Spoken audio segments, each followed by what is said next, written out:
If my nails are lost in this process, I will be very angry and IMDb will replace them for me.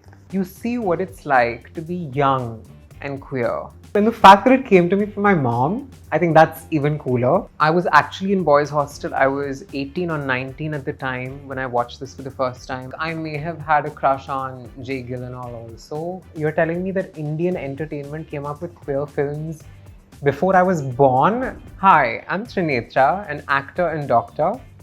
I think that queer joy and queer sadness or queer anything should exist in equal amounts in representation, because I feel like as human beings we have various shades and we don't get to see everything in cinema, which is why you're here with me in IMDb for Trinetra's Best Queer Watches, a curated list of films that I felt really moved by, inspired by, and just films that touched me on some level with a prominent queer storyline. And I hope you add all of these to your essential IMDb watch list. Okay. Just quite a task. That would be Arekti Premer Galpo. This was actually a very beautiful movie that was recommended to me by my mother because I'm half Bengali. And we lost a gem truly when we lost Rituparno Ghosh, and it was one of my, I don't know, dreams to work with them at some point in my career, but unfortunately that cannot happen. But this story features Rituparno Ghosh in a dual role actually, where they show up as a filmmaker documenting the life of someone called Chopol Bhaduri.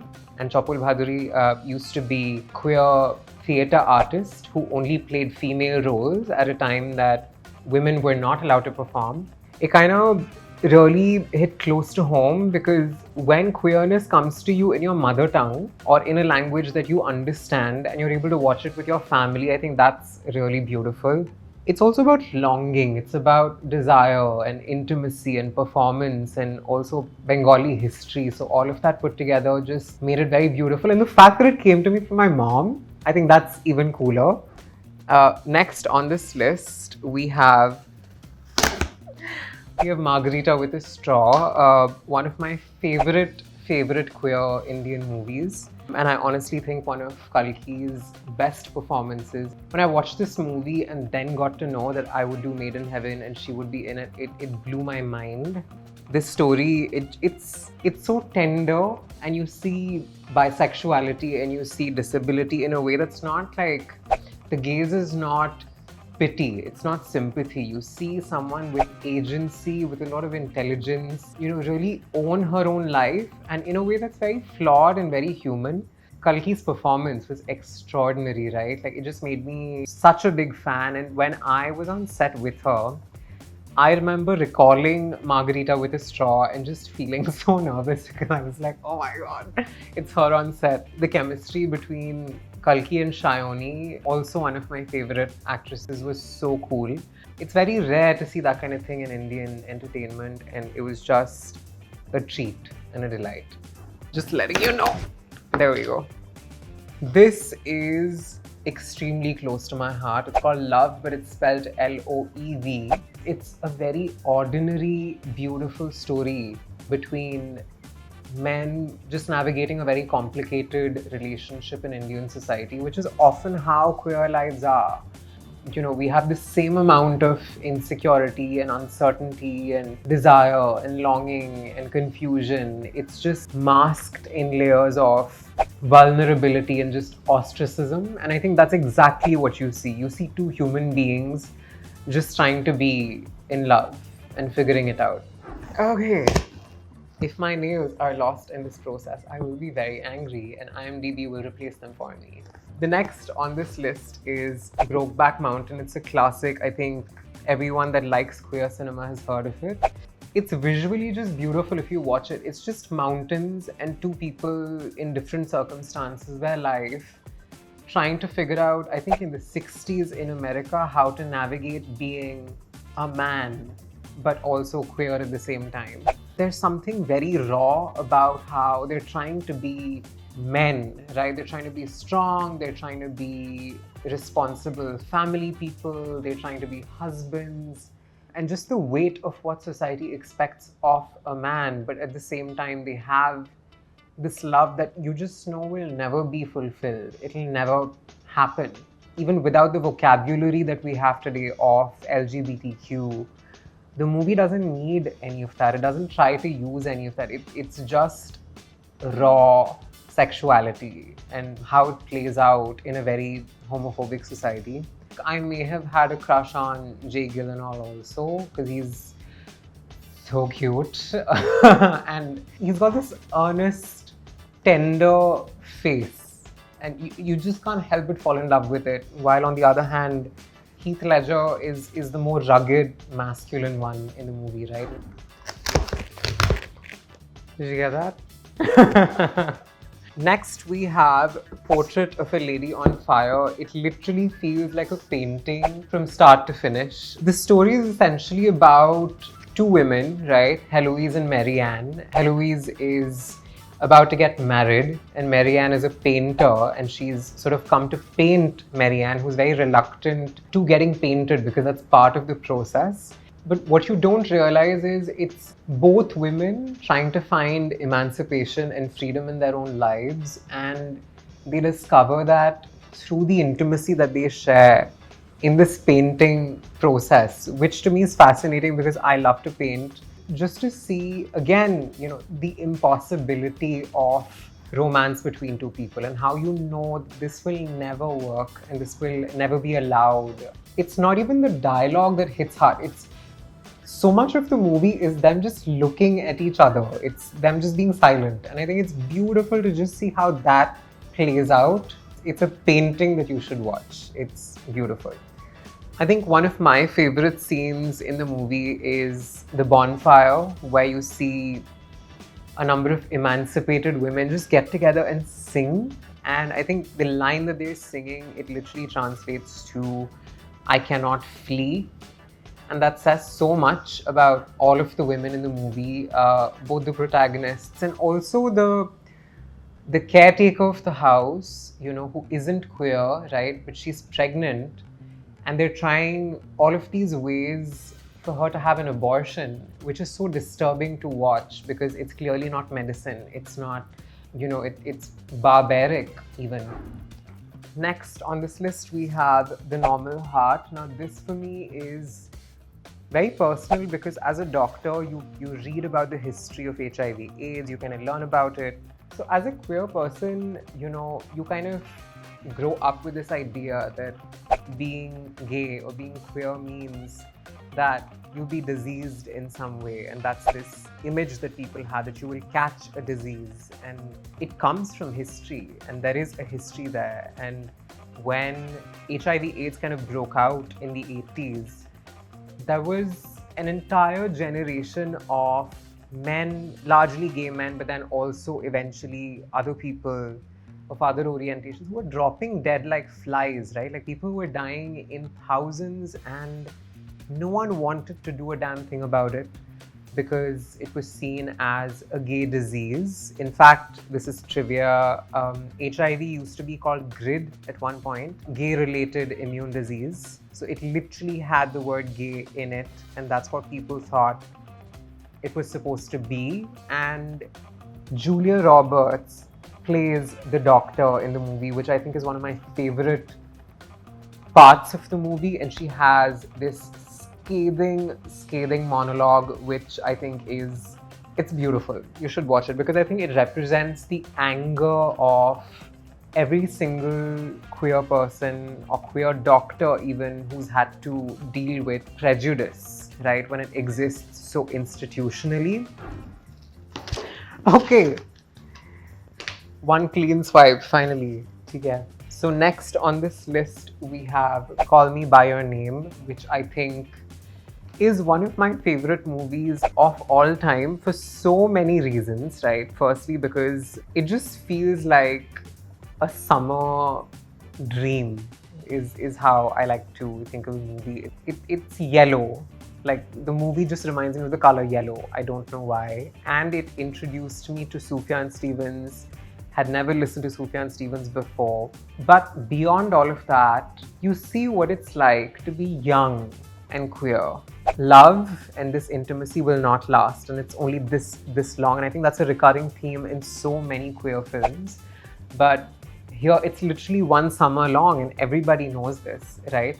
But Timothy's parents, Elio's parents, don't quite know, and Elio doesn't know if the parents know. We don't really know who knows through the movie, right? So it's a very forbidden romance in a way. And so I love that little push and pull, hide and seek that happens through the movie. The final scene, right? Like everybody talks about this, and for a reason, that there is this moment of realization that this love is over. Like it's done, it's past, and the other person's moved on, and I've grown up. Like the realization that I've grown up and this was a part of my life and I can't ever have it again is such a universal experience, and not just a universal queer experience.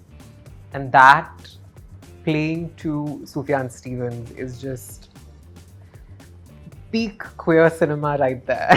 And I think it really stayed with me. Okay, next on the list is Paris is Burning. Now this one is very close to my heart. Paris is Burning is one of those movies, it's a documentary that will truly, truly change your idea of what it means to be queer and what it means to be in a community of people. And I'll tell you why, right? Because I did not understand that I was trans until very late. And I think this was the first time that I watched so many trans and queer people in the same sort of setup or the same film or the same movie. Black queer people had very few spaces to feel safe, to feel celebrated.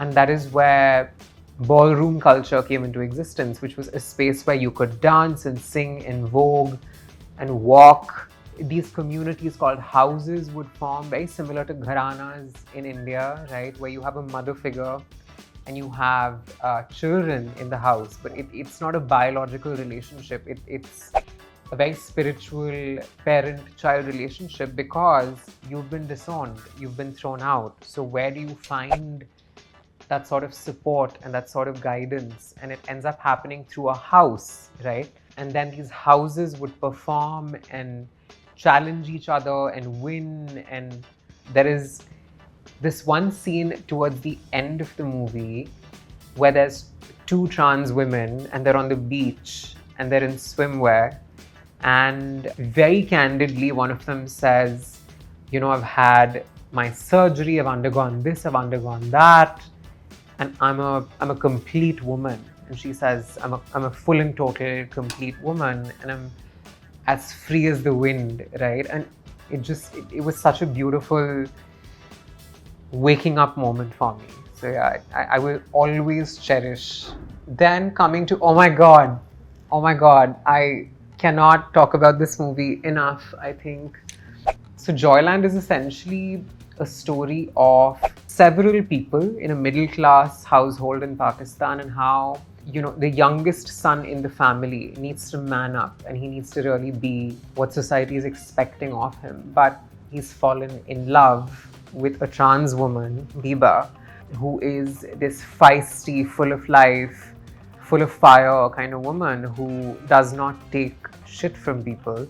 You see how the patriarchy takes a toll on every single person, regardless of gender or sexuality, whether the patriarch, right, or the youngest boy, to the trans woman, to the wives in the family, and what patriarchy does to every single person as a result of being forced into doing something that isn't you, simply put. There's a trans wedding in the middle of all of this repression and all of this like homophobia and whatnot. You see this hijra or this sort of like kinnar wedding happening, and you have this rare moment of trans joy, and you see Biba with Heather attended, and it's so cute. Like it possibly wouldn't happen in real life, but it's so innocent and so beautiful. I was bawling through it. Just like, this is. We have Fire. I definitely wanted this one to be number one, and I'll tell you why. Because this is the first queer film I ever watched in my life. And then I remember just looking at the title, it said Fire 1996, and I'm like, I was born in 97. You're telling me that Indian entertainment came up with queer films before I was born? That's wild, right? Like in itself. And then I watched it and it blew me away. Nandita Das and Shabana ji play sisters-in-law, and they're literally called Radha and Sita.